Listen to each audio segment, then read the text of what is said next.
Hello and welcome to This Week in Property. I'm your host, Richard Swan, and in today's show, we've got a fantastic conversation with a fantastic gentleman by the name of Alex Willcocks, who you're going to be seeing shortly. And, you know, we're going to be discussing Burbeck. I'm only going to give you one word because, as you'll find out when I start to chat to Alex, we've got Burbeck Capital, we've got Burbeck Project Management, we've got Burbeck Interiors. This guy's got so many things on the go. It's going to be a fascinating chat. So, Alex, first of all, thank you for coming along and welcome. Oh, Richard, thank you very much for having me. Absolute pleasure.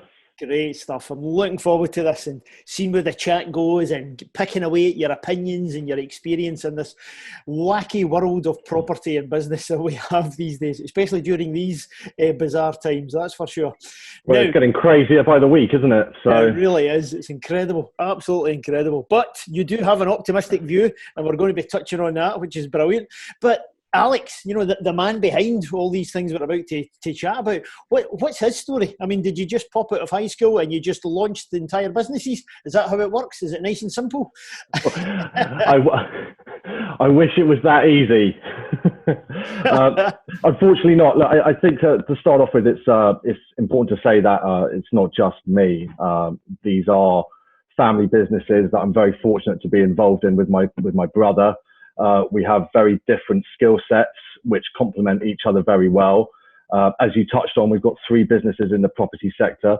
Burbeck Capital, which is now our residential property investment business. We have completed 15 projects over the past 6 years. Last year, we sold £4 million worth of residential property. We've got £8 million worth of residential property in our pipeline going forward. We also have Burbeck Interiors, which is our home staging and property styling business. We set that up 4 years ago to facilitate private clients, investors, developers to sell their houses or flats across the country for as much money as possible in the shorter time as possible. And then we've also got Burbeck Project Management, which is just a kind of classic end-to-end design and build project management business. So those are kind of the three main areas that we focus on, and so far so good, touch wood. Oh, so good. Yes, absolutely. It's tremendous. Loads going on, which is brilliant. And, you know, working with other people, having a group, having someone you can bounce ideas off, great things, especially in the world of property, the world of business in general. But family, Alex, come on now, family. Is that not what they tell us not to do? I mean, what? We spill the beans. You know, is it a dream? Is it a nightmare? Are you the best brother? What you're saying is 100% true.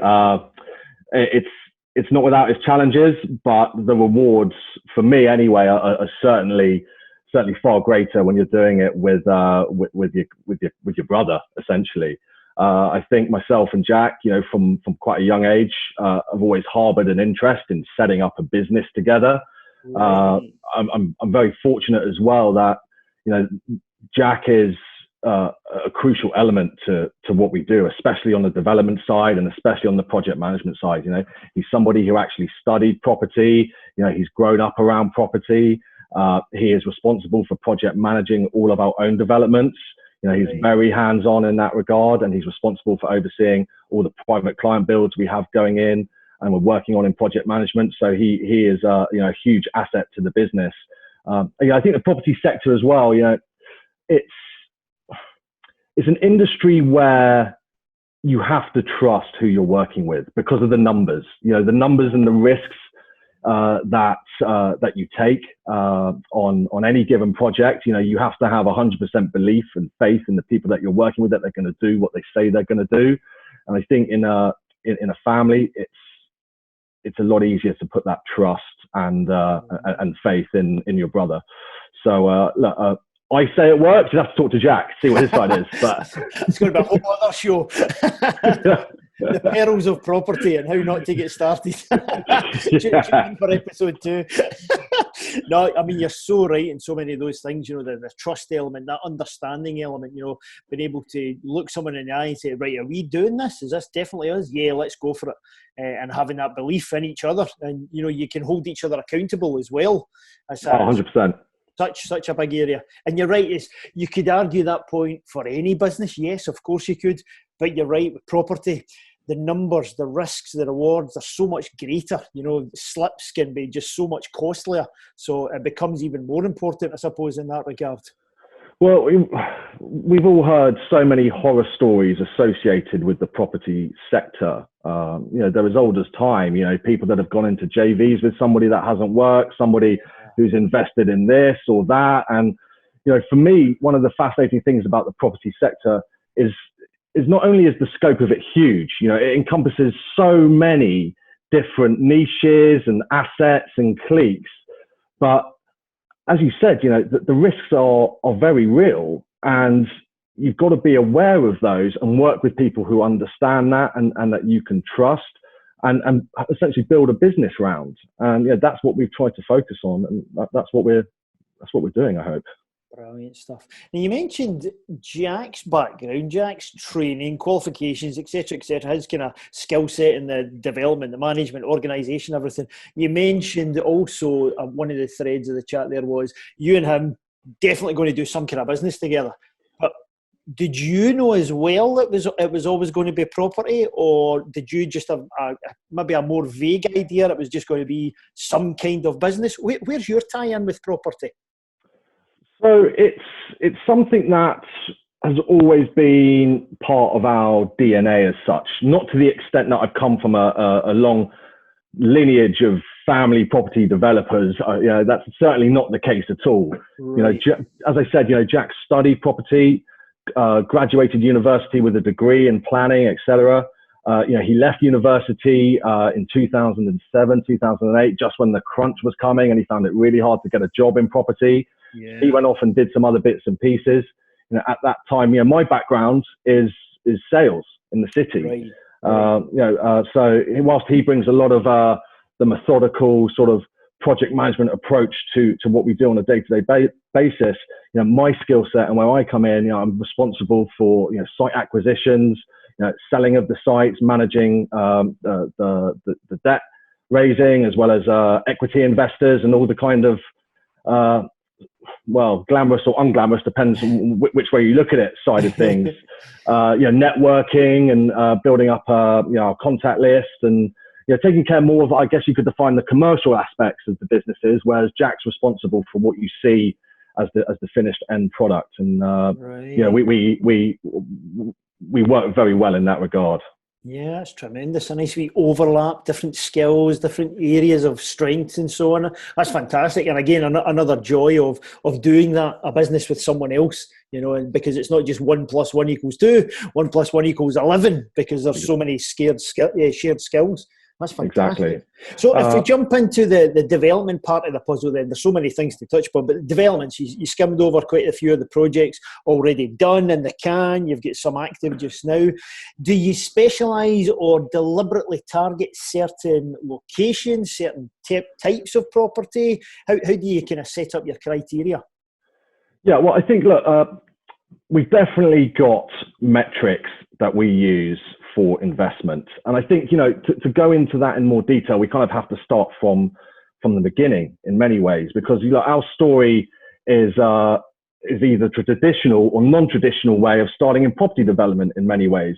We started small. We instead of going out and using the money that we had made to set ourselves up in a flat or house, we continued to rent, and we bought a flat, small. We made maybe £35,000 net on that, lightly on the refurbishment. And then from that, we went and did another flat, and then we did another flat. And over time, we've built up a track record, which now has put us into a niche that we're very comfortable with. We operate predominantly in Southwest London, in boroughs such as Wandsworth, Fulham, Richmond. The metrics that we predominantly focus on are unit values sub £1,000 a square foot, and we won't sell a single unit over 1.5, 1.6 million. So in London, those metrics, whilst obviously they're big numbers, in London, that's still, we'll classify that as relatively fluid and still producing good flow for what it is we're doing. Yeah. So it's it's not the super prime stuff. It's not sort of entry level stuff. What we've tended to focus on and what we try and deliver is, real best in class units for our buyers at around 800 to maybe 1.3, 1.4 million a unit. Right, gotcha. Okay, and that's just been built up over time, as you say. I love that. I love that whole idea, the train that the family's been on, from the first flat and building everything up. It's a fantastic story, and it's something that will motivate you and keep you going, of course, as well at the same time.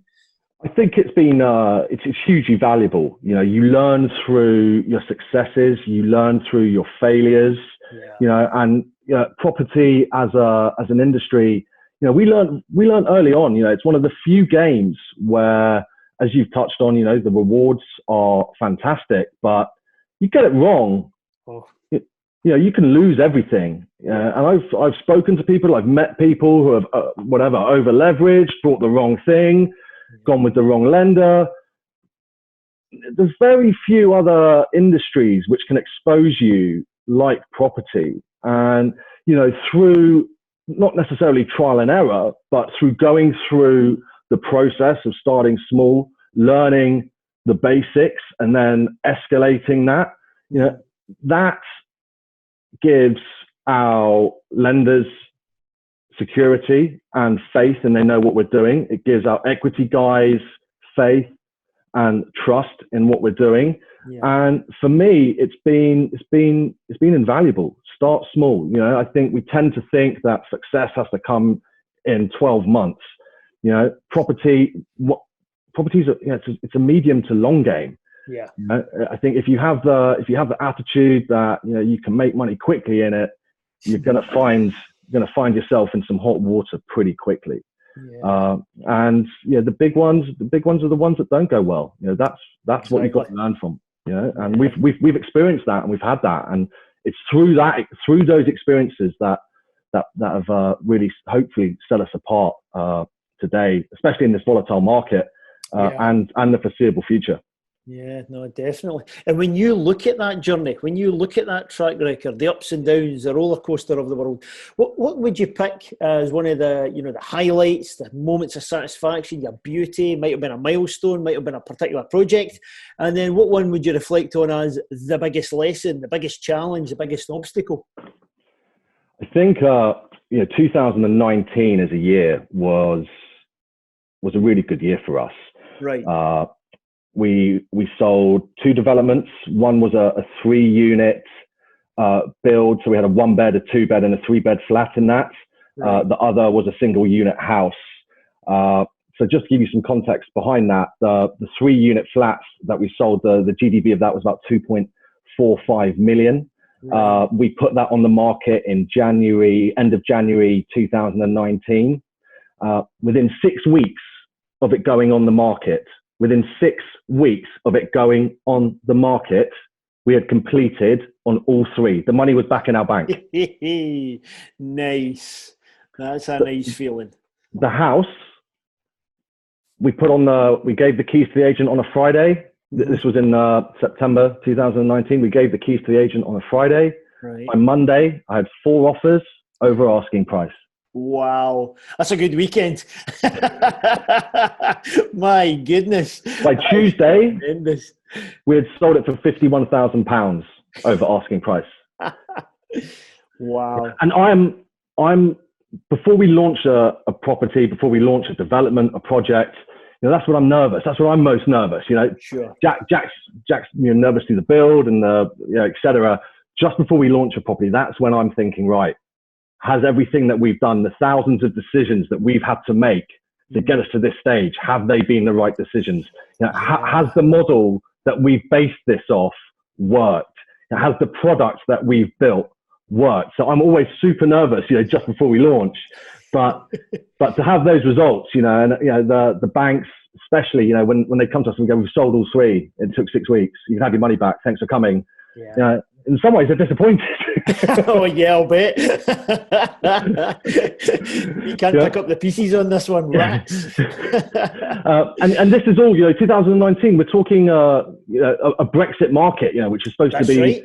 it's supposed to be really, really tough market. Obviously, both in terms of transaction volumes, asking prices, et cetera, et cetera. So, for us to be able to do that in what a lot of people consider to be a tough market, that's something that I was really proud of. And hopefully we can continue that with what we've got in the pipeline for 2020 and 2021, including what's obviously currently going on, unfortunately, with this tragic pandemic.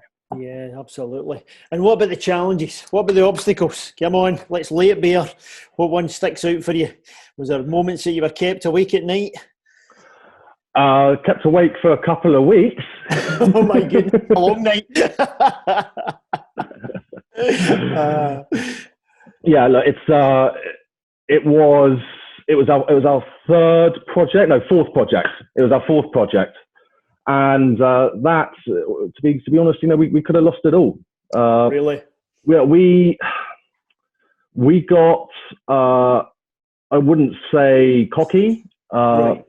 We were probably a little bit naive in terms of we had experienced some success from the first three projects.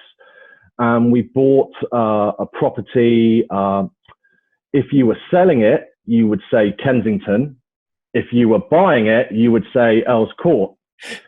And that project taught us, taught me a huge amount about the acquisition and the disposal strategy to selling properties. Because at the end of the day, it doesn't matter what you buy or what you build. You've actually got to be able to sell it at the back end. And I think there's a huge amount. I think a lot of people forget that. You can build the best thing, but if you can't sell it, there's no point.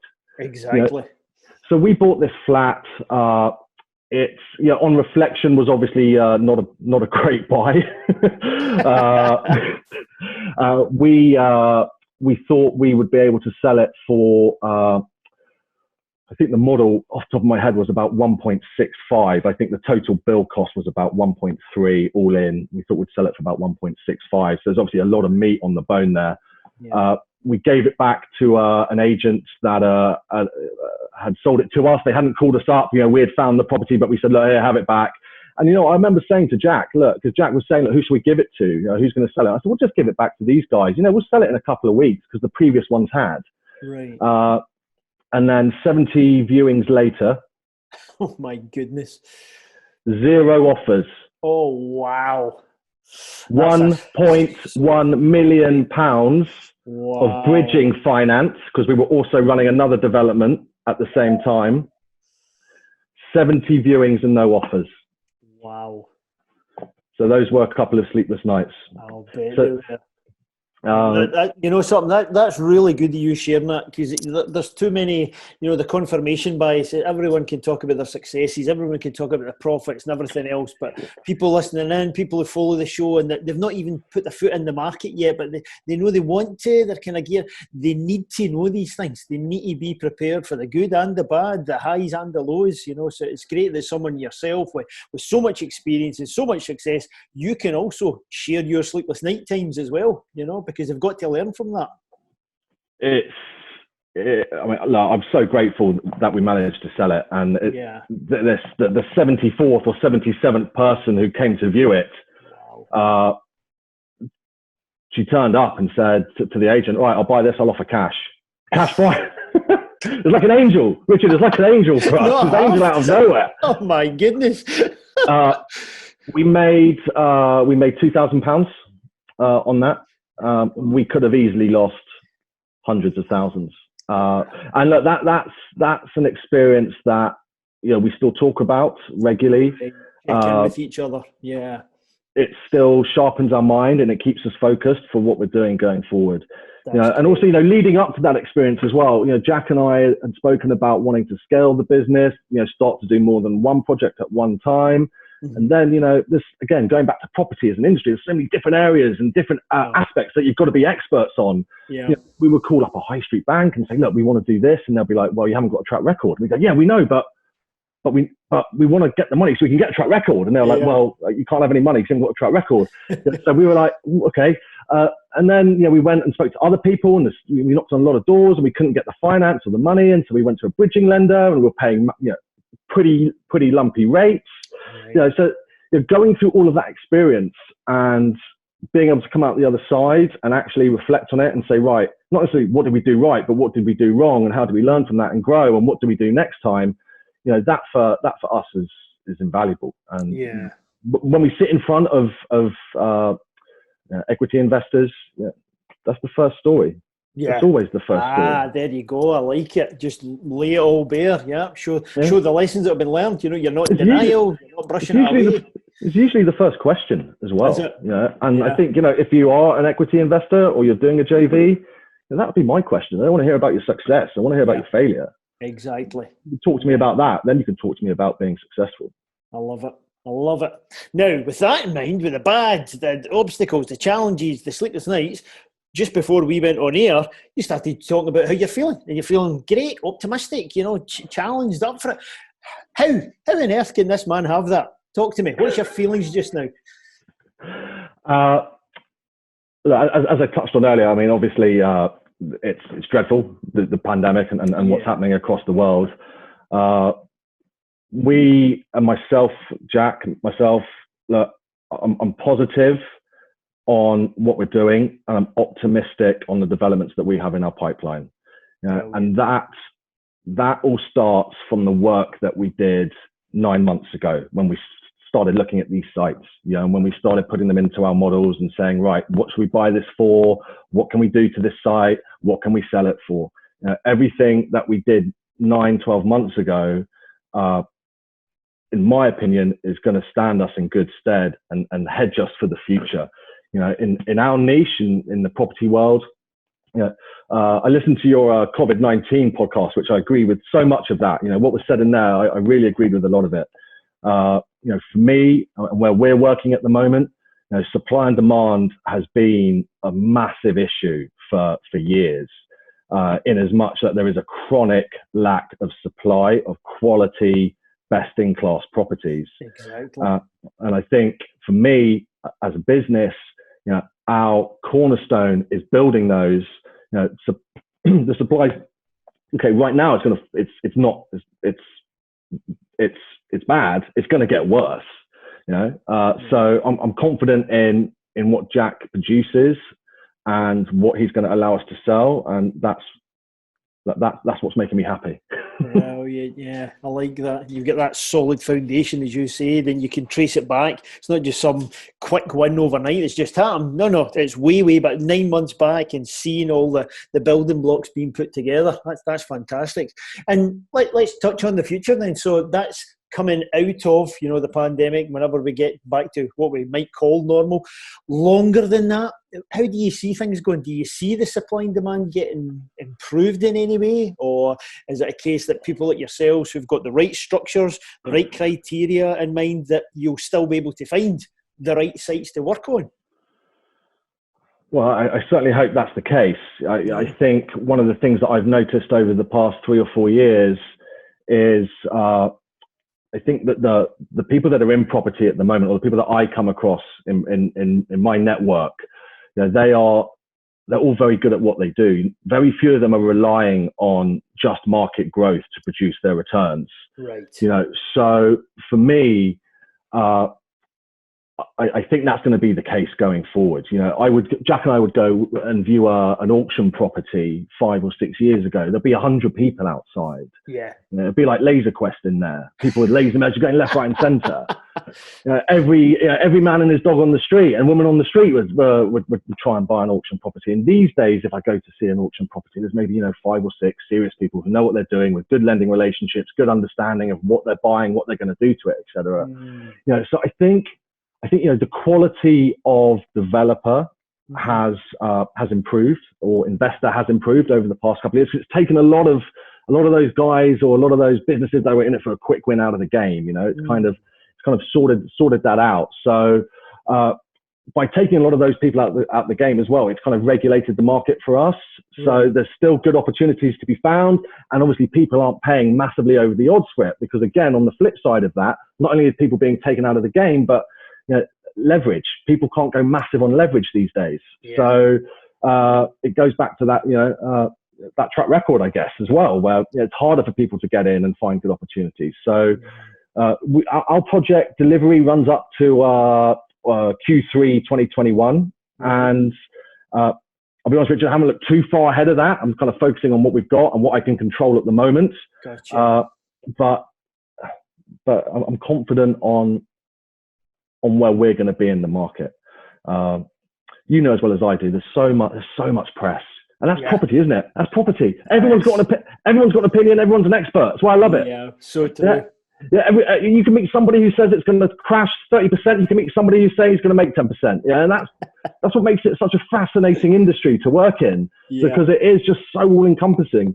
Yeah, and I try not to get bogged down in too much of what I'm reading or what's being put out there, because it just clouds your mind a little bit. You know, you've got to control what you can control in your specific business. Yeah, that's true. That's what we try and focus on, and we feel that if we can do that, then if the market goes down 10% or it goes down 3%, then look, we've made preparations for that, and we're driving our own business. We're not letting other people do that for us or the market, you know. And again, it goes back to when you buy, you know, your contingency, your model, you know, what's your contingency budget? Now, have you factored in that the market might go down, or, you know, do the work at the beginning and at the back end? That's right. In that space before the chaos begins, you know, too many people or too many of the amateurs that you spoke about have been thinned out and removed from the picture. They were too eager to jump. Let's go, let's buy it, let's go for it. Well, hold on.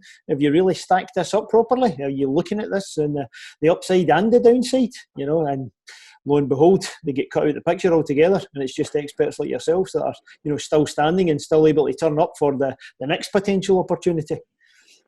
Fascinating.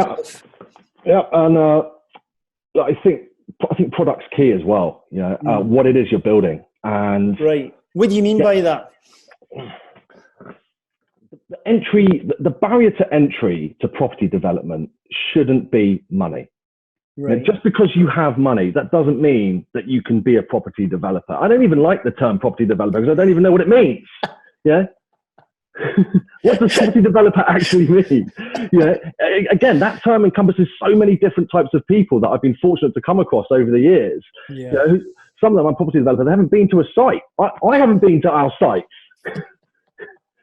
Yeah. I love it. Yeah. So what does it actually mean to be a property developer? I'm serious. You know? Are you hands-on all day? You know, Jack is, but I'm not. You know, so you know, what are the different aspects of that? So I've forgotten the question. It's perfect. We'll be back with it.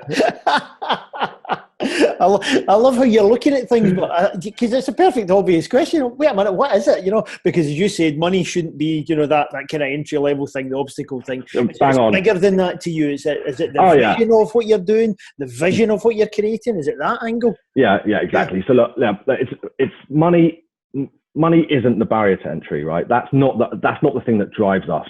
You know, it's about building and constructing a product that is the best for that specific space. You know, and Jack will spend a lot of time going over plans, reworking them, talking with all of our suppliers and contractors to make sure that all those details that are in his head come out into the end product. And if you've got to have a concept of design and build, light and space, now, why is somebody going to buy your flat over that flat or that flat or that flat or that flat or that house? Or, you know, if you don't see that and understand that, then you're going to be pushing water uphill from the very beginning. Yeah. Because especially in this market, buyers are so much more educated. They're the most educated they've ever been. You know, they could come in, they can look at our ironmongery and know where it's come from. And if it doesn't come from where they want it to come from, that can be a deal breaker. Yeah. You know, so actually understanding what it is you're building, what's your end objective. Now, don't get me wrong, you obviously don't want to overdevelop a property and put, you know, gold baths in or whatever. You know, there's got to be a balance, but you've got to have a concept and you've got to have a vision of what you want to create and why someone's going to buy that. Mm-hmm. You know, I speak to a lot of developers and I meet a lot of people who way too often just build their dream in their head. You know, we'll go and see the end product and they built this because they think that is what everybody wants because they love it. And it's like, well, have you actually thought about who's going to buy this? Yeah, have you put details down about what market you're operating in? Who's going to be turning up? Who's going to part with their money for your property? And time again, I still come across developers who have built what they think in their head is perfect. You know, maybe they've gone crazy on the, you know, walls of mirrors all over the place, or, you know, it's just, you know, they built their taste. You know, what we constantly focus on is, right, what does the market want? What does the market need? You know, what do our buyers want from our product? You know, and if you're not building that, then again, you know, you're going to find yourself in hot water when it comes to the sales process. Yeah. You know, I've been in houses, you know, £3-4 million, £5 million. They've got like a little light bulb, just a light bulb in the reception room, in the living room. You know, I'm like, what are you thinking? I go see developers, they haven't even put carpet down in the bedrooms. I'm like, why have you put any carpet down? They're like, well, we thought we'd give them an option. I was like, what's the option? They're like, between this grey and this lighter grey. Yeah, put a carpet down. What's really coming out there is your skill set, your sales perspective you spoke about, because you're definitely, quite obviously, thinking about the customer. You're thinking it's not just this bit of brick here. It's like, no, who wants that in this location, in this style? Who's coming in the door? Who's actually going to be handing over the cash for this? And how 100%. do they think? And how does this look? You know, is this fitting the right market, the right demographic, the right area? Has it got that feel? Has it got that emotional entanglement they're going to feel when they walk through the door? That's something you're really strong with. And you know where that comes from? It comes from the 74 viewings I had when no one wanted to buy it. There you go. Yeah. Why didn't 73 like this? Yeah, exactly. That's right. Brilliant. See, you're still carrying the lessons. I absolutely love that. That is a winner. You know, someone who always finds the lessons and then learns from. Absolutely brilliant. So, talking about light bulbs, carpets, looks, feels, light, space. Let's go into interiors. Burbeck Interiors. Now, why did that come out of it? Just because of what you were already doing, or a different idea altogether? It was a natural evolution for us. You know, going back to what we've touched on in regards to the sales strategy. You know, how do we sell property? How do we get somebody to part with their money for what we've built and what we're selling? You know, so even from the first flat that we did, we put furniture in there. We didn't do a great job, to be honest, but we put furniture in there. Yeah, just on the basis that selling an empty room is significantly harder than selling a room that has a defined purpose and defined space. Yeah, that's just basic psychology at the end of the day. And yet, it's still quite an insight from the very first project, because all of these, and we've threw that term around, property developers, they don't even consider it. You know, the guys who never put the carpet down, the guys who never put the lampshade up, they didn't go there, but you did from the very first project. Yeah, we'll get to that. So the first flat we did, we put furniture in, and as I said, look, we had a bit of success. The market was okay at that time, and off we went. The second project that we did, another flat, we actually got another company, another home staging interior styling company to come and dress it for us. Right. And at the time, Jack and I were very pleased. We thought this was fantastic. On reflection, it looked like a mix between an office and a kind of student's flat. But at the time, we were still pleased with the product. We're like, great. A couple of things came up in there in terms of there was too much leather and too much red leather, to be absolutely precise. We found that when their guys came to collect the furniture, there was hand marks on our newly painted walls, and so there was a couple of things we weren't too happy with. So we then, for the next project, used another company who were really good, great product, but again, we weren't finding that the customer service was where it should be. And then for that project that nearly bankrupted me, we used a company. And I just felt that they were completely on a different page to us. They had no understanding of what we had been through to deliver what we had delivered. They had no understanding of the debt. It's not their issue. They don't have to, right? They don't have to. Yeah. They're just supplying furniture, right? They had no understanding of where we were in the sales process. They had no understanding of what the impact of this was on the development, on our own mental health, having 1.1 million with personal guarantees. Oh, ouch. Sold that flat. I'll give credit where credit's due. Jack turned around to me and said, look, we got to do this ourselves. We are our own client. We know what people want from our service. Mm-hmm. We should be providing this service for other developers or other investors. We know the stresses, the trials, the tribulations they go through. We can work with them as much as possible to deliver them a product which is going to not only facilitate them hopefully selling their properties as quick as they can, but also that they know that they've got people who have been through the same experiences on them on their team. And that's where it all kind of started from. So we set up the business, the home staging business, under the premise of providing excellent customer service, working with our clients as much as we can, and providing the best product that we can for their projects. Now, this is where I think we differ. And this is what sets us apart. Is when we first set up, there was a kind of generic mantra of, look, let's create a generic interior to appeal to as many people as possible. Mm-hmm. And let's get those 70 people through the door. Yeah. What a waste of time.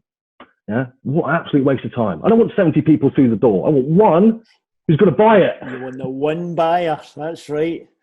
So we said, look, let's do this. Let's create interiors for the specific units that we're selling for our clients. Right. Now, if we've got a client in Kent who's selling a house, a barn conversion, that's got to have a completely different interior and a completely different feel to, say, a developer who's in Notting Hill and he's selling, a 3-bed edgy flat. Yeah. So we've got to look at it as an asset. Look at it as an asset and say, what is the best that we can do for this? What do your buyers want from this? And then we'll build an interior around that. And through that approach, 80% of the properties we dressed in 2019 went under offer in 4 weeks. That's fantastic. Absolutely fantastic. So it's proven it. The results are there. I would say on our Mysore, on our 3-unit development that I mentioned earlier, yep, that we sold last year, we dressed all 3 units. We sold all 3 flats with all furniture in. The buyers turned up with their bags. Right. Just come in and hung their clothes up in the wardrobes. Literally. That's sensational. That is absolutely sensational. I would say, all in all, it would have added £100,000 extra to the total. Wow, that's incredible. To the total project. That said, it's not without its tribulations. We've been very keen to grow the business. We believe in the product. We believe that we can help and facilitate people, and we're really passionate about that. Mm-hmm. Providing all of those different unique styles has created a little bit of a monster, because the cash flow is huge. It's seriously cash intensive to run. And then having a number of different interior designers that work for us, who come up with new ideas and are innovative and looking at different styles, etc. That's been an interesting management issue for me as well. But for me, I'm passionate about selling our projects, but I'm really passionate about the interiors business and helping developers and investors realize their potential through just putting some furniture in. It's so simple, but it makes such a big difference. And I hate to say it, but I'm getting more and more calls from banks. Really? Yeah. Who will repo a property and go, look, can you dress it because we need to sell it? Wow. The developer had that option. He had the option. Exactly. He had the option. Wow. Now, there's a lesson right there. That's incredible. And the third leg of the stool, the kind of project management side of the business, again, was it just something, look, we're doing really well here at this thing, so we can actually, offer that as a service to others? Is that how that came out of the wash? Yeah, 100% direct offshoot from the development business. I think it essentially came about from selling one of our developments. A buyer missed out on it. They came to us and said, look, I bought this. Can you make it look like the development that you did? Can you do that, please? I've bought this. Can you do that? Fantastic. That's a good spec. Jack looked at me and was like, "Do you think we should?" I was like, "Yes, we should do this." Let's go. Fortunately for me, Jack does all the hard work in that. Oh, poor Jack again, yeah. Doing all the heavy lifting. Terrible. I can feel my own relationship with my brothers just bubbling up here. I need to hold it back. Fantastic. Yeah, and then that's very much a kind of word of mouth, clients recommending us. It's not something that we kind of heavily advertise. Yeah. You know, obviously, what we're trying to do is create a brand around Burbeck. Yeah. You know, for me, the brand is always bigger than myself and Jack. You know, we're part of it. We're very lucky to have, you know, great people involved in the business, you know, from the interior designers I mentioned who work for the interiors business, who are all fantastic, to our logistics guys who work there, who do a fantastic job putting the furniture in and bringing it out of our clients' places without leaving hand marks on the paint. Quite important, yeah. Yeah, quite important to all the people that support us and Jack on the development side, even from, you know, our solicitors. I've been to like 8 solicitors in 6 years. Is that right? That. Really? Oh my goodness!